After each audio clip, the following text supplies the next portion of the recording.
तीसरा अध्याय। कर्म बिना संसार में रह सकता नहीं कोई, मैं भी करता कर्म हूँ देख सखा तू मोए।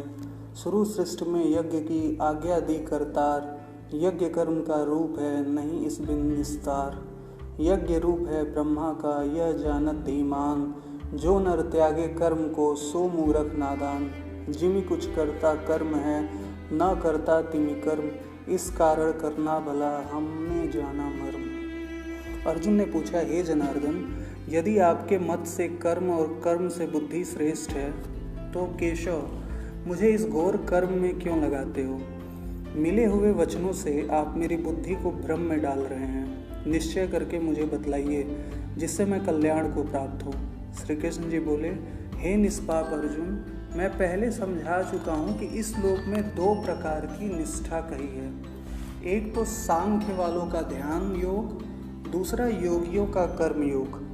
कर्मों को प्रारंभ न करने से ही कोई निष्कर्म नहीं कहलाता, और कर्मों को त्याग करके संन्यास ग्रहण करने से ही किसी को सिद्धि नहीं मिलती। मनुष्य क्षण भर भी कर्म किए बिना नहीं रह सकता। प्रकृति के गुण ही सब मनुष्यों को कुछ न कुछ कर्म करने में लगाते हैं। जो अज्ञानी कर्मेंद्रियों को रोककर आत्मचिंतन करने के बहाने विषयों की चिंता करता है, वह पाखंडी मिथ्याचारी कहलाता है। हे अर्जुन, जो इंद्रियों को मन से दमन कर और उन्हें विषयों में प्रवृत्त न होने देकर उनसे कार्य लेता है, वह कर्म योग का अभ्यास करता है और श्रेष्ठ कहलाता है। अपने धर्म के अनुसार नियमित कर्म के न करने से कर्म को करना अच्छा है। बिना कर्म किए तुम्हारे शरीर का निर्वाह नहीं हो सकता। हे कौन्ते, यज्ञ के निमित्त किए जाने वाले कर्मों को छोड़कर जितने कर्म हैं उनके करने से मनुष्य का बंधन होता है। अतएव तुम फल की इच्छा त्याग कर यज्ञ के लिए कर्म करो। सृष्टि के आरंभ काल में ब्रह्मा जी ने यज्ञ सहित प्रजा को उत्पन्न कर प्रजा से कहा था, तुम यज्ञादि कर्म करके वृद्धि को प्राप्त होगे। यही कर्म तुम्हारे निमित्त कामधेनु होंगे। इस यज्ञ से तुम देवताओं को संतुष्ट करते रहो, तब देवता भी तुमको संतुष्ट करेंगे। इस प्रकार परस्पर बर्ताव करते हुए तुम और देवता कल्याण को प्राप्त होंगे। यज्ञ आदि कर्मों से प्रसन्न होकर देवता तुमको इच्छित सुख की सामग्रियां देंगे, परंतु उनके दिए हुए दान को जो बिना उनको भोग लगाए ग्रहण करता है वह चोर है। पंच महायज्ञ करके जो शेष बचा हुआ भोग ग्रहण करते हैं वे सब पापों से मुक्त हो जाते हैं, और जो अपने निमित्त ही अन्न पकाते हैं वे पापी पुरुष पाप को ही भक्षण करते हैं। अन्न से प्राणियों की उत्पत्ति होती है। अन्न मेघ से उत्पन्न होता है। मेघ यज्ञ द्वारा बरसता है और यज्ञ की उत्पत्ति कर्म से होती है। कर्म की उत्पत्ति ब्रह्मा से हुई और ब्रह्मा अक्षर परमात्मा से। इस प्रकार सदा पदार्थों में रहने वाला जो ब्रह्मा है वह सब यज्ञों में प्रस्तुत है। हे पार्थ, इस प्रकार चलाए हुए कर्म के चक्र के अनुसार जो नहीं चलता है वह पापमय है और उसका जीवन व्यर्थ है। जो पुरुष आत्मा में ही रहता है और आत्मानंद अनुभव से तृप्त रहता है, आत्मा में ही संतुष्ट है, उसे कुछ भी कार्य शेष नहीं। वह कर्म करे या ना करे, उसको कोई प्रयोजन अथवा लाभ नहीं है, और किसी प्राणी से अपना लाभ कराने की भी उसे कोई आवश्यकता नहीं। इसलिए तुम भी फल की प्राप्ति की इच्छा त्याग कर कर्तव्य पालन करते रहो, क्योंकि फल की इच्छा त्याग कर कर्म करने वाला पुरुष मोक्ष को प्राप्त होता है। हे पार्थ, मुझको तीनों लोकों में कुछ भी कर्म शेष नहीं रहा और ना कोई अप्राप्य वस्तु प्राप्त करनी है, फिर भी मैं कर्म करता हूँ। यदि हम ही आलस्य में आकर कर्मों को नहीं करेंगे तो अन्य मनुष्य भी हमारे ही पथ का अनुकरण करेंगे। इससे मैं कर्म न करूं तो सब लोग भी कर्म न करने से नष्ट हो जाएंगे। इससे मैं वर्ण संकरों के उत्पन्न करने का हेतु बनकर प्रजा को नष्ट करने वाले समझा जाऊंगा। जिस प्रकार अज्ञानी फल की इच्छा न करके कर्म करता है, वैसे ही धन की इच्छा न करते हुए ज्ञानी को लोक शिक्षा की इच्छा करते हुए कर्म करना उचित है। कर्म में आसक्त अज्ञानियों की बुद्धि में ज्ञान भेदभाव उत्पन्न न करे, परंतु आप स्वयं कर्म करता हुआ उनसे भी प्रसन्नता पूर्वक कर्म करावें। हे अर्जुन, सब कर्म प्रकृति के गुणों से ही उत्पन्न होते हैं, परंतु जिनकी बुद्धि अहंकार से भ्रष्ट है, ऐसा मूर्ख लोग समझते हैं कि हम करता हैं। परंतु जो गुण और कर्म के विभाग का सच्चा तत्व जानता है, वह ज्ञानी पुरुष यह समझकर इसमें आसक्त नहीं होता कि गुणों का यह खेल आपस में हो रहा है। प्रकृति के गुणों में भूले हुए मनुष्य गुण और कर्मों में आसक्त होते हैं। उन अल्पज्ञ मंदों के ज्ञानी पुरुष कर्म मार्ग से चलायमान न करें। हे अर्जुन, आध्यात्म बुद्धि से तुम सब कर्मों को मुझ में अर्पण करके कर्म फलों की आशा ममता को छोड़कर संग्राम करो।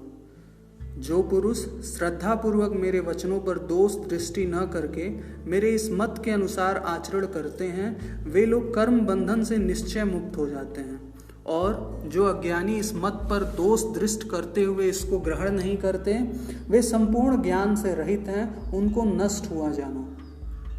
अपना कठिन धर्म भी दूसरे के सहज धर्म से हितकर होता है। स्वधर्म में मरना भी कल्याणकारक है, परंतु अन्य धर्म भयानक है। अर्जुन ने कहा, हे विष्णुनंदन श्री कृष्ण, पुरुष को पाप करने की इच्छा न होते हुए भी कौन उसे बलात्कार से पाप के मार्ग में प्रवृत्त करता है?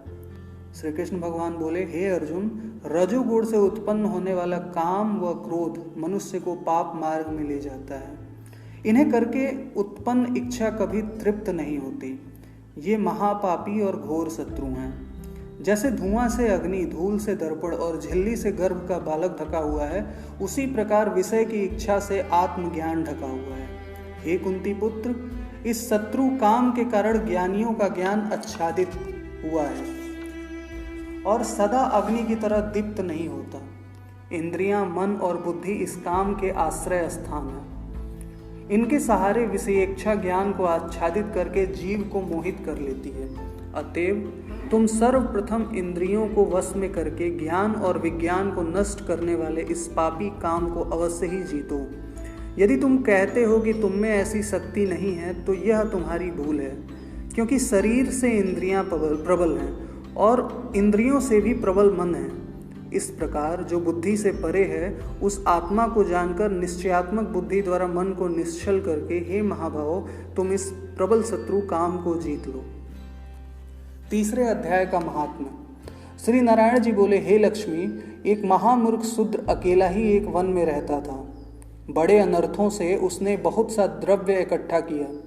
किसी कारण से वह द्रव्य जाता रहा। अब वह शूद्र चिंतित रहने लगा। किसी से पूछता कि ऐसा उपाय बताओ जिससे पृथ्वी में गड़ा द्रव्य दिखने लगे। तब किसी ने कहा, मांस मदिरा खाया पिया कर।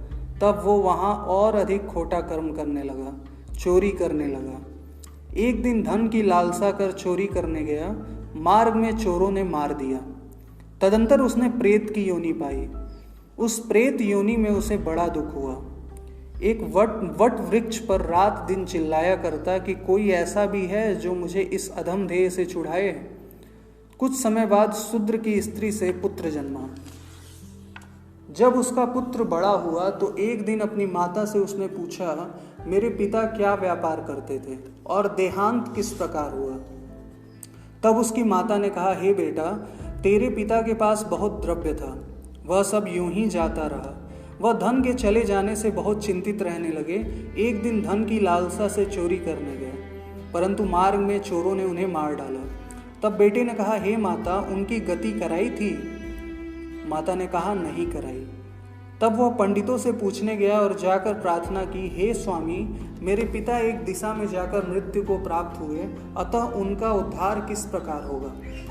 पंडितों ने कहा, तू गया जी जाकर उसकी गति कर, तब पितरों का उद्धार होगा। यह सुन उसने माता की आज्ञा लेकर गया को गमन किया।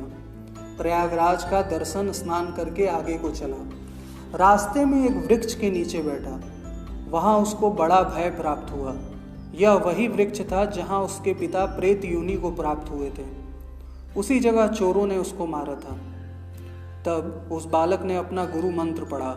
उसका एक और नियम था, वह एक अध्याय श्री गीता जी का नित्य पाठ किया करता था। उस दिन उसने श्री गीता जी के तीसरे अध्याय का पाठ वृक्ष के तले बैठकर किया। वह उसके पिता ने प्रेत की योनि में सुना तो सुनते ही उसकी प्रेत की देह छूट गई और देव देह पाई।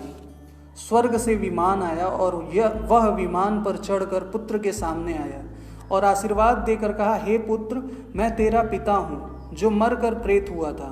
तेरे इस पाठ करने से मेरी देव देही हुई है, अब मेरा उद्धार हुआ है और तेरी कृपा से मैं स्वर्ग को जाता हूँ। अब तू गया जी को अपनी खुशी से जा। इतना सुनकर पुत्र ने कहा, हे पिताजी, कुछ और आज्ञा करो जो मैं आपकी सेवा करूं। तब उस देवदेही ने कहा, देख, मेरी 7 पीढ़ियों के पितर नरक में पड़े हैं। अब तू श्री गीता जी के 3 अध्याय का पाठ करके उनको भी इस दुख से मुक्ति प्रदान कर। इतना वचन कहकर जब वह देवदेही स्वर्ग को गई, तब उस बालक ने वहीं पर पुनः गीता जी का 3 अध्याय का पाठ किया। सब पितरों को उसका पुण्य देकर बैकुंठगामी किया। जो प्राणी श्री गीता जी का पाठ करे या श्रवण करे, उसका फल कहाँ तक कहने में नहीं आ सकता। तब श्री भगवान जी बोले, हे लक्ष्मी, यह 3 अध्याय का फल मैंने तुमसे कहा, वह तुमने सुना है। श्रीमन्नारायण नारायण हरे हरे, भजमन नारायण नारायण हरे हरे, श्रीमन्नारायण नारायण हरे हरे, भजमन नारायण नारायण हरे हरे। तेरी लीला सबसे न्यारी न्यारी, हरे हरे, श्रीमन्नारायण नारायण हरे हरे, भजमन नारायण नारायण